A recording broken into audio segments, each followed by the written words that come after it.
हाय बच्चा लोग। तो अब हम लोग इस वीडियो में करने वाले हैं सारा आकाश का चैप्टर नंबर 15 और ऐसे देखा जाए तो उत्तरार्ध का चैप्टर 5। इसके पहले के भी सारे वन शॉट जो शॉर्ट में भी है, समराइज वे में या फिर long line to line explanation चाहिए तो वो भी है। प्लीज अच्छे से देखिए फिर इस वीडियो में आइएगा। चलिए शुरू करते हैं। स्क्रीन आप लोग को देख पा ही रहे हैं। चलिए, चैप्टर 5 में क्या बोला जाता है। दोनों कोने को दोनों कानों में उंगलियां ठूसकर मैं बाहर चला है। कौन समय, ताकि पीछे से आता एक शब्द भी कानों में ना पड़े। माने कुछ झमेला हुआ था जो हम लोग को अभी पता चले। ठीक है। सांझ हो रही थी, माने शाम, और गाय भैंसों का झुंड सारी सड़क के रिक्शा टांगों को एक और समेत धूल उड़ाता, गोबर फैलाता। माने उस टाइम जमाने में गाय वाय चलती थी, गाय भैंस ये सब। तो जब वो लोग चलते तो वहां धूल उड़ता था, तो वो लोग आगे आगे जा। मंदिर या संघ में जाने को अब कभी ख्याल नहीं आता। मंदिर जाना कुछ स्पिरिचुअलिटी में मन नहीं। जैसे उन सारी चीजों से बहुत दूर चला आया हूं। का उन सबसे जिस व्यक्ति का उन सबसे संबंध था वो कोई दूसरा आदमी, इसको ऐसा फील होता है कि माने सेम आदमी नहीं। ठीक है। मैं नहीं था, यह सब मुझे बेकार और समय की बर्बादी लगा। साथ ही लगता था कि आज के भी समय में लोग कैसे इतना वक्त बर्बाद करते हैं, किसमें पूजा पाठ भी सब इसको लग रहा है जो ये पहले खुद कर। नेक्स्ट, आप अपने उसी पार्क में आकर चुपचाप पड़ गया। यही तो विवाह के पहले दिनों में आकर लेटा। जब इसको प्रभा से प्रॉब्लम था तब भी यहीं आके बैठा। दिन छिपने में अब भी काफी देर थी और लोग पतली पतली सड़कों पर पगडंडिया माने नैरो रास्ता एकदम इधर उधर टहल रहे थे। उसका चलना और हंसना देखना लगता था मानो इन्हें कोई चिंता नहीं। ये लोग सब इतना हंसी बसी कर रहे हैं तो लगता है इनको कोई टेंशन नहीं। आया खिलखिलाते, आया माने नौकरान। ठीक है, दिस आया इज नौकरान। खिलखिलाते बच्चों को गाड़ियों में घुमाने ले जा रही है। कभी कभी कोई युवक युवती माने यंगस्टर्स आपस में घुल मिलाकर हंसाकर बात करे तो पास के लॉन में नन्ही माश माने बिना पलके झुकाए खुली आंखों से उन्हें देखता मैं मन की मन दांत किटकिटाया करता था। मैंने इसको गुस्सा आ रहा है, दांत किटकिटा। साले कैसे निकल आए हैं, जैसे इन्हें खाने पीने की कोई चिंता नहीं। बाप कमा कर रख दिया है, घर में दोनों वक्त चकचक होती है, लेकिन घूमने इस तरह चले आए जैसे सिनेमा देखते हैं। ये अपने आप से रिलेट करें कि इन लोग के घर में भी झमेला होता होगा, बड़े लोग ऐसा दिखा रहे कि कोई प्रॉब्लम है ही नहीं, जो भी यंगस्टर्स हो। उसके बाद उल्लू के पटेल लोगों को कोई काम नहीं रह गया और अपनी इस विचित्र कुडौली आदत पर क्रोध भी और हंसी भी कि कैसे लोगों से जेलस फील कर। मुझे हो क्या गया, दूसरों की हंसी खुशी नहीं देख सकता, लेकिन मैं जैसे अफीम के नशे में निष्पन्न और निश्चेष पड़ा पड़ा इधर उधर देख रहा था। मैंने एकदम नशे में था, अफीम का नशा कर लिया और कुछ होश नहीं। मानो असार बीमार होती है, हेल्पलेस हो, कुछ मन नहीं कर रहे। अधकुली आंखों, अधकुली मैंने आधी खुली आंखों में चारों ओर देख रहा हूँ। लड़की क्रिकेट खेल रहे, कुछ लड़के, वे दो लड़के साइकिल पर लदे चले रहे, आदमी झूम झूम कर किताब पढ़ रहे। एक आदमी वहां पे था जो, वे चार लड़कियां चोटियां झुलाती चहल करती कर रही। मैंने चार लड़कियां ऐसी मस्ती कर रही है। वह लड़का पिल्ले के पीछे भाग रहे, माने डॉगी के बच्चे के पीछे। लो फिर एक जोड़ा आया, जोड़ा माने कपल्स आया, जैसे किसी दूसरे लोग से सब कुछ सुन देख कर आ रहे। माने एकदम हैप्पी, कोई दूसरे दुनिया से यार। बस घर में आती आवाजें मानो यहाँ तक पीछा करती चली आ रही है। उफ, वह घर है, कीड़े कुल कुल कुल कुल बुलाते नरक है। माने अपने घर को क्या बोल रहे हैं, नरक, क्योंकि इसको अपना घर एकदम पसंद नहीं आ रहा है। अब घर पे क्या होता है वो आगे पता चले। रोटियों में आज घी क्यों नहीं पड़ा भाभी, ये सीन था। थाली पर उसका जैसे ही प्रभा ने समर अमर के सामने सरकाई, अमर रोटियां की सूरत देखकर टूटा फूटा, घी खत्म हो गया प्रभा। अभी कल परसों तो घी आया था, इतना जल्दी खत्म हो गया, था ही कितना। प्रभा काम में लग गई, इसलिए बिना ध्यान दिए बोली अब तुम देख ही रहे हो घर में काम आ रहे हैं। अमर को यह शायद उपेक्षा लगी, उपेक्षा माने निंदा। उसने उद्वत माने एकदम इरिटेशन भाव में बोला कि ये क्यों नहीं कहती सारा कर अपने खसम को चटा देती है। खसम माने पति को घी खिलाती। घर का नाम क्यों लेती हो, हमें दिखता नहीं घर में किसी किसको मिले या नहीं मिले। समर भैया को दाल में खूब घी मिलता है, रोटियां खूब चुपड़ी जाती है, माने रोटियों में घी लगाया जाता है, ऐसे करके। बस हमारे लिए नहीं, क्या है अमर, मैं चीख पड़ा था, क्या समझ सुनी क्या। मैं मुझे यह उसे यह नहीं मालूम था कि मैं पॉली में बैठा बैठा, पॉलीज एक स्टैंड टाइप्स कॉर्नर में, वहां बैठा बैठा जूता पॉलिश कर। मैं चिंगारी निकालते से उसे घूरता और एक हाथ में ब्रश और एक हाथ में जूता लिए रसोई में आकर आवा। मुझे देखकर वह सकपकाकर चुप हो गया, मैंने डर कर। कौन, इसका छोटा भाई, रोटी के बहुत छोटे छोटे कौर चुनने लगा। वह बैठ गया, मैंने एक जोर की लात उसकी पीठ पर मारी, मैंने हाथापाई पे आ गया। बेशरम, बात करने की तमीज नहीं है, लगा मुंह में है नहीं, जो जी में आया उसे बक दिया। मैट्रिक में पढ़ते हो, मैंने अमर 10th पास, 10 में पढ़ रहा। पीट कर एक बार उसने मेरी ओर देखा और थाली फेंक कर भन बनाया। मैंने गुस्से में आ गया और गला फाड़ फाड़ के रोया। प्रभा ने रोटियां बनाना छोड़ झटके से गर्दन मोटा मुझे बुरा, मैंने गर्दन ऐसे करके मुड़ा। तुम कहाँ बैठे बैठे सारी बातें सुनते रहते हो, बड़े आए हिमायत लेने वाले, जाओ यहाँ से बात, जूता लिए चौक में आ गए। मैंने क्यों किचन में आए हो जूता लिए, मैंने गला फाड़ कर कहा चुप रहो, इतना बड़ा हो गया, इसे बात करने का कायदा नहीं। तभी सारा दम लगाकर अम्मा चिल्लाने लगे, क्यों रे समर ये बच्चा, इधर तो आ, बस तेरी ही बहू लगती है, किसी की और कुछ नहीं लगती। जूता पॉली में फेंका और मैं चला गया। दूसरे ओर खड़ा खड़ा अमर रो रहा है माँ के पास से। क्या रे खाना खाते हुए ऐसा क्यों मारा तूने, माला का अंतिम बाना, माने जो अंतिम बोला होता है उसको आंखों में ऐसे लगाई और माँ बोली, तेरे मन में क्या है बाबा, तू हमें साफ साफ कह ले, हाथ उठाने की बात क्या बात है। मैंने भी खूब गला फाड़ कर कहा, या अपने से बड़ों कायदे नहीं से नहीं होता, कायदा माने तमीज। मैंने क्या बदतमीजी से बात की, बताना तो अमर उद्वंता और हेकड़ी से बोले एकदम हीरो। इतना ही तो पूछा कि परसों घी आया इतना जल्दी कैसे खत्म हो गया, सामने ही सामने झूठ बोलते हैं। अम्मा की शेखी माने अम्मा की मदद से ज्यादा मत बन। अमर अभी तो मैं गया भी नहीं हूं, मैं एक हाथ में ब्रश लेकर उस पर जा, खबरदार जो लड़की पर हाथ उठाया। अम्मा ने गरज कर डांटा, अभी तो मैं जिंदा हूँ, देखता हूँ मेरे रहते कैसे उसकी तरफ टेढ़ी नजर रखते हैं। अब तो तुझे हम सब दुश्मन लगते हैं, हम तो तेरे इन लखनऊ को पहले ही जानते थे, माने तेरे सरीकों को पहले ही जानते।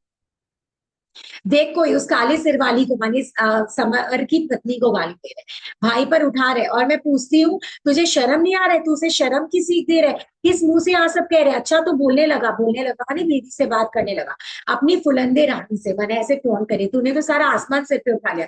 रोज एक ना एक उपद्रव माने तमाचा, रोज ना एक उद्धव। इससे अच्छा नहीं बोलता था, बोलता नहीं था, तभी तो ये सारा सर पे चढ़ गए। कोई किसी को नहीं बता माने नहीं तमीज दी, तमीज सलीका किसे कहते कोई जानता नहीं। मैंने जब, हाँ भैया हम तमीज अली का काहे को जाने माने कैसे, वे तो तूने एक दिन में अपनी उस कुलमोही से सीख लिया। माने माँ बोले तूने अपनी दीदी कलमोही से सीखा है तमीज, गुरु तो तुझे अभी मिला है। लो अब लाडला हमें तमीज सिखाएगा, कले तल तक पैदल चलना नहीं जानता था, तब तमीज सिखाने वाली नहीं है। आसमान पर उड़ने लगा, धरती पर चल बेटा, धरती पर बेशरम वह है या तू, जब देखो तब बहू की आड़ ले रहा है, ना माँ का ख्याल ना बाप का ध्यान, तेरे लिए छोटा बड़ा कोई नहीं रह गया। हम तो, और अब अम्मा रोने लग, जोर जोर से रो रही है, मैंने करके की बहू का साइड।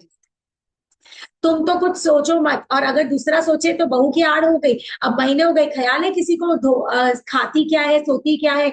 एक मांगा था तो दुनिया भर का महाभारत, भाभी क्या कुछ भी करने लायक नहीं है, लेकिन नहीं वह क्या करेंगी, वह तो बड़ी बहू है, ना सास की जगह, सो वह तो रानी है, बाकी सब दासिया। तो क्या बोला कि भाभी रानी, क्योंकि उनका जो पति है वो कमाता है, तो इसीलिए भाभी को ऐसे बोला गया कि भाभी ही रानी है और कोई सब लोग नौकरानी।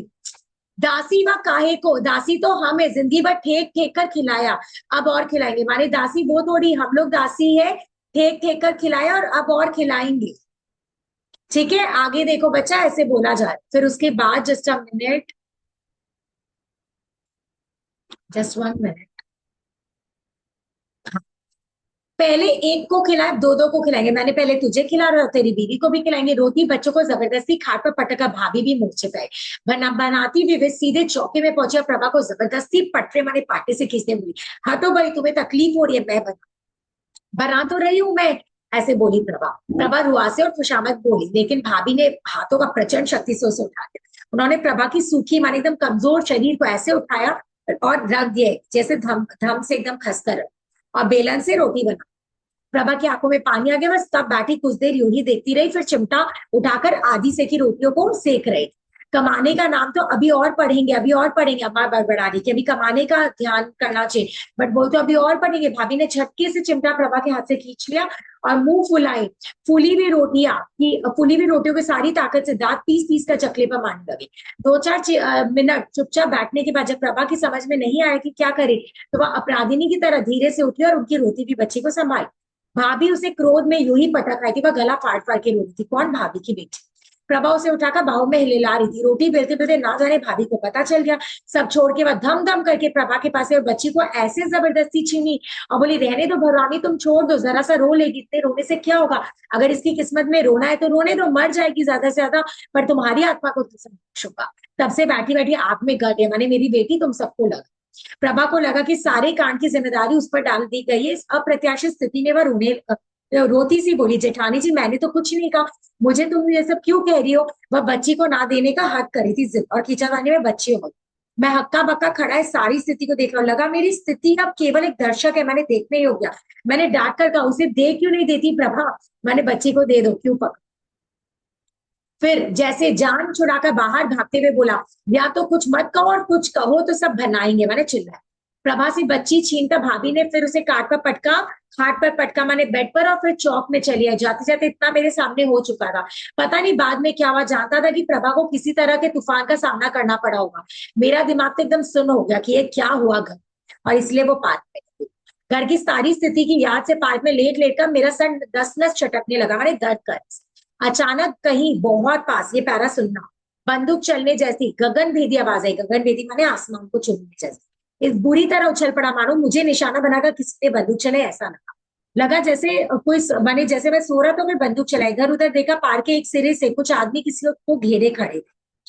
सब कुछ भूल भाल कर जल्दी जल्दी घर पहुंचा। 10-15 आदमियों की भीड़ की बातचीत, लंबी सी छींक और झाग निकाली। मुड़ी गर्दन वाला एक विशाल का मैंने बड़ा घोड़ा, चारों टांगे फैलाई, दम तोड़ रहा था, और खून की गाढ़ी गाढ़ी धारी झुलसी घास वाली जमीन पर कुछ दूर बहकर सूख गई। अरे एक घोड़ा मर गया था, उसको बंदूक से मारा गया था, किसने मारा आगे आएगा, और उसके मुंह से झाग और खून आ रहा था। वो घास पूरा एकदम डार्क रेड हो गया था इसका।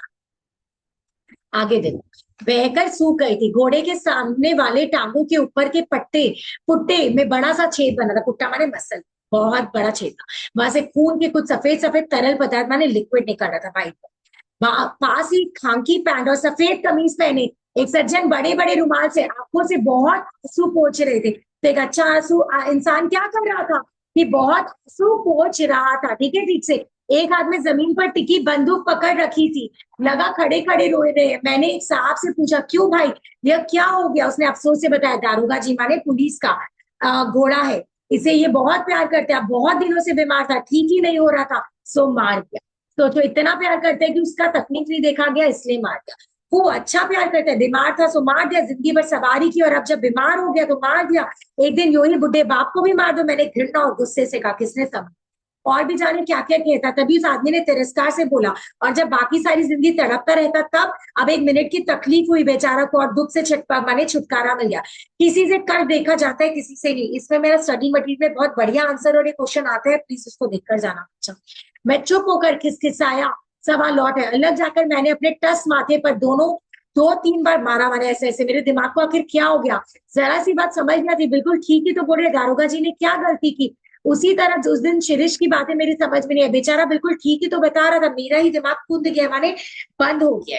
रात को 10 बजे जब मैं घर लौटा तो मेरी समझ में कुछ भी नहीं जा रहा था।